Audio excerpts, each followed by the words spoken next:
তাহলে আপনি আপনার পরিবার জয় মা দুর্গা, জয় জগন্নাথ, জয় জগন্নাথ, জয় শ্রীরাম, জয় জয় শ্রীরাম। আমার মনে হচ্ছে আমি আজ পর্যন্ত বছর ধরে নবরাত্রিতে 9 দিন উপোস করি। সারাদিন ফল আর জল খেয়ে চা খেয়ে 9 দিন আমার দিনের বেলা উপোস থাকে, আর রাত্রে একবার কালীঘাট দর্শন করি। যদি আমি কলকাতায় আছি নবরাত্রিতে, আমি একদিন বেরোই দশমীর দিন। 2 বছর আগে আপনাদের এখানে খুব দারুণ দুর্গা পূজা হয়েছিল। তালকদা একদিন আমাকে ধরে বললো যে আপনি কোথায় পুজো ঘুরলেন না ঘুরলেন সেটা আমি জানি না, আপনি একবার জটাধারী পার্ক যান। আমি দশমীর দিন আমার ফ্যামিলিকে নিয়ে কলকাতায় যাই। 11টা-12টার সময় রাত্রিবেলা ঘরে যায়। আমি 12টার সময় যখন অবশ্য যারা আমার উপরে আস্থা রেখে আপনি আমাকে আপনার বিধায়ক নির্বাচিত করেছেন, তার জন্য আমার সৌভাগ্য হয়েছে আজকে আপনার পুজোতে খুঁটি পুজো করা। আমার উপরে যে আস্থা আপনারা রেখেছেন তার জন্য আমি আপনাদের ঋণী আছি। এই দুর্গা পূজা করব। যখন আমি এই থিম উদ্বোধন আমরা করছিলাম তখন দেখলাম মুক্তি। জিজ্ঞেস করলাম দাদা কিসের মুক্তি? মুক্তি তো আমরা জানি, কিন্তু আসলে এটা না। আপনার স্বর্গ নরক সব এখানেই আছে। আপনি শরীরের সঙ্গে যদি অত্যাচার করবেন, এখানেই ওষুধ খেতে হবে, ইঞ্জেকশন নিতে হবে, ডায়ালিসিস করতে হবে, আর সব দুঃখ ব্যাধি সব এখানেই ভোগ করতে হবে। এই মুক্তির থিম আপনাকে বার্তা দিচ্ছে যে আপনি যদি ওষুধ খেতে চান না, হসপিটাল যেতে চান না, রোগ ব্যাধি থেকে বাঁচতে চান, তাহলে আপনাকে কি করতে হবে? আপনাকে করতে হবে ব্যায়াম, আপনাকে করতে হবে যোগ, আপনাকে করতে হবে এক্সারসাইজ। যদি আপনার কেউ একটা লোক নেই যার বয়স 40 থেকে বেশি, তার বাড়িতে ওষুধ কেনা যায় না। আমি 7টা গোলি রোজ খাই। আগে 6টা খেতাম, তার নাম রেখেছিলাম ব্রহ্মা বিষ্ণু মহেশ। সকালবেলা ঘুম থেকে উঠেই খুলতাম ব্রহ্মা বিষ্ণু মহেশ খেয়ে, রাত্রিবেলা ঘুমোবার আগে ব্রহ্মা বিষ্ণু মহেশ। না হলে রাজনীতি করতে পারবো না, বাঁচতে পারবো। দিনের বেলা ওষুধ খেতে পারি না। আপনার এই থিম দেখার পর মনে হচ্ছে যে এটা আগে থেকে লোককে অ্যাওয়্যার করার দরকার আছে। আপনি অল্প বয়স থেকে যদি যোগ ব্যায়াম করতে শুরু করে দেবেন, আমি আপনাকে এরকম অনেক লোককে চিনি, আমি জানি, যারা রোজ 20 কিলোমিটার 25 কিলোমিটার স্মার্ট হয়ে যাবে। আমি আইজেক মন্ডলীকে হৃদয় থেকে আভার ব্যক্ত করছি যে আপনারা খুব সুন্দর একটা থিম, যে থিমে দুর্গা পূজা যারা দেখতে আসবে তার মধ্যে যদি 10% লোক প্রভাবিত হয়, তাহলে আপনি সমাজের একটা বড় পরিবর্তন করবেন।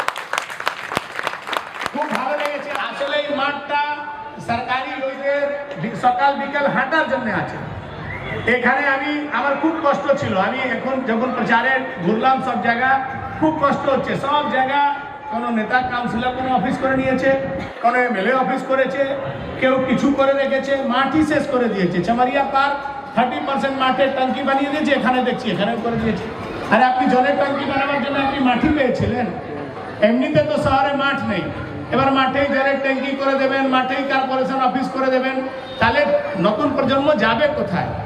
আমি আপনার এমএলএ হিসাবে আজকে আপনাদের সামনে ঘোষণা করে যাচ্ছি, কত জটাধারী পার্ককে আপনাদের ছেলে মেয়েদের খেলার জন্য ফার্স্ট ক্লাস, আমার কাকা কাকিদের হাঁটার জন্য, এখানে ইনডোর গেম খেলার জন্য আমি কোথায় থেকে কি নিয়ে আসবো সেটা আমার দায়িত্ব। একজন আপনার ক্লাবের কোনো দাদা আমাকে গিয়ে নকশা দেখিয়ে এসছেন, না নকশা দেখিয়ে কেউ গিয়েছিল যে একটা এখানে ছোট ইনডোর স্টেডিয়াম করব, নিচে ক্রিকেট হবে, তার উপরে টেবিল টেনিস হবে, তার উপরে ব্যাডমিন্টন হবে। আমি বলছি আপনার স্বপ্ন পূরণ করার দায়িত্ব উমেশ রায়। আমি কথা দিয়ে গেলাম এই মাঠের চেহারা বদল করব, আপনাদের সহযোগিতা চাই।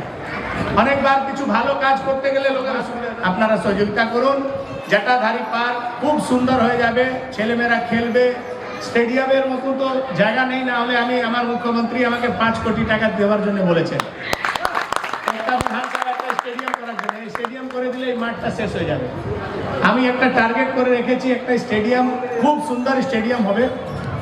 আমি একটাই কথা বলবো, এখন 2-2.5 মাসের আমি এমএলএ, বেশি কথা বলার আমার অধিকার নেই, কিন্তু আমি আপনাকে বলছি ঠিক করে ভুল করে যে কোনো ভাবে বাটনটা টিপেছেন, একটু 5 বছর আমার উপরে ভরসা রাখুন। 5 বছর পর রিপোর্ট কার্ড নিয়ে আসবো। 5 বছর পর আর কোনো নেতার নাম নিয়ে আর কই জয় শ্রীরাম বলে ভোট চাইতে আসবো না। 5 বছর পর যখন আসবো, এসে আমার ছোট ভাইদের বোনেদের কাছে, আমার কাকাদের কাছে, আমার দাদাদের কাছে এসে জিজ্ঞেস করবো যে আপনি খুশি আছেন, তাহলে ভোট দেবেন, যদি খুশি নেই ভোট দেবেন না। আপনাদেরকে সবাইকে আজকে জগন্নাথ প্রভু পূর্ণ রথযাত্রার অনেক অনেক শুভেচ্ছা। আজকে আমরা মাকে আহ্বান করেছি, আজ থেকে শুরু হবে মায়ের আরাধনার প্রস্তুতি।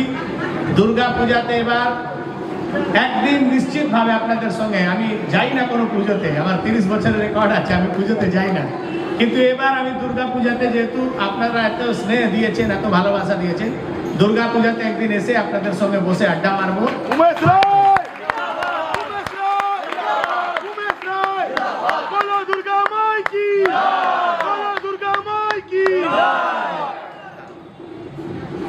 Thank you.